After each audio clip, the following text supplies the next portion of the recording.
Tonight, as Hillary Clinton tries to dodge the perception held by some, at least, that she is a corrupt candidate, there is more news from the FBI, and this time it has nothing to do with Clinton's emails. Fox News correspondent Jennifer Griffin is with that campaign just outside Orlando. Hi, Jennifer. Hi, Britt. Well, there are far more protesters, pro-Trump protesters, outside Hillary Clinton's rallies here in Florida today. Hillary Clinton did not come back to talk to us on board the plane. She has not done so for several days. She's not really engaging with the traveling press since the announcement by the FBI director on Friday. In fact, one of her senior staff did speak to us and said that the FBI has not reached out either to the campaign, to Clinton's lawyer, or to Huma Abedin, whose emails, of course, are in question. We saw the first images of Huma Abedin yesterday dropping her young son off at a preschool in New York City. These pictures were published by the Daily Mail. Huma Abedin has not been on the campaign trail with Clinton since Friday. She used to never leave her side. Meanwhile, the campaign has another headache with the FBI today. The FBI released documents from a 2001 investigation into President Bill Clinton's pardon of Democratic donor Mark Rich, whose wife Denise donated heavily to the Clinton Library, you'll remember, $450,000.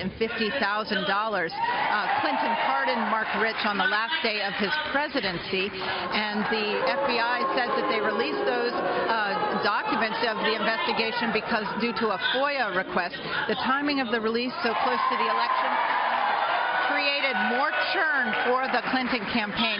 Spokesman Brian Fallon tweeted, "Absent a FOIA litigation deadline, this is odd. Will FBI be posting documents on Trump's housing discrimination in 70s?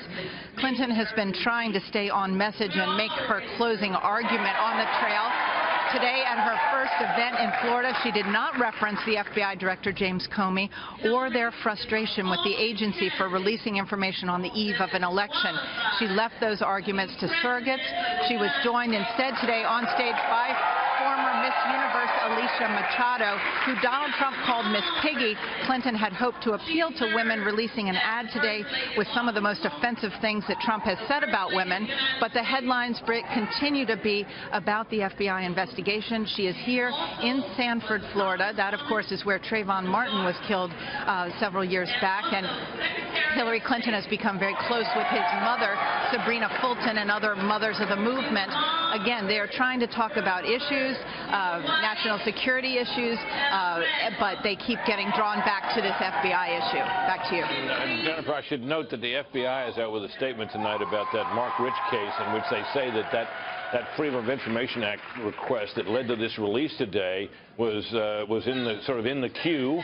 It was acted upon when they got to it, and automatically released when the okay for release was given, and that there was no attempt here to time it any particular way. I don't know whether the Clinton campaign is aware of that, but I thought I'd pass that on.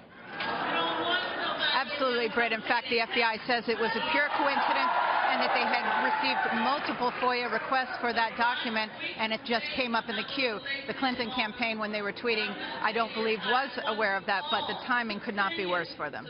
All right. Jennifer, thanks very much.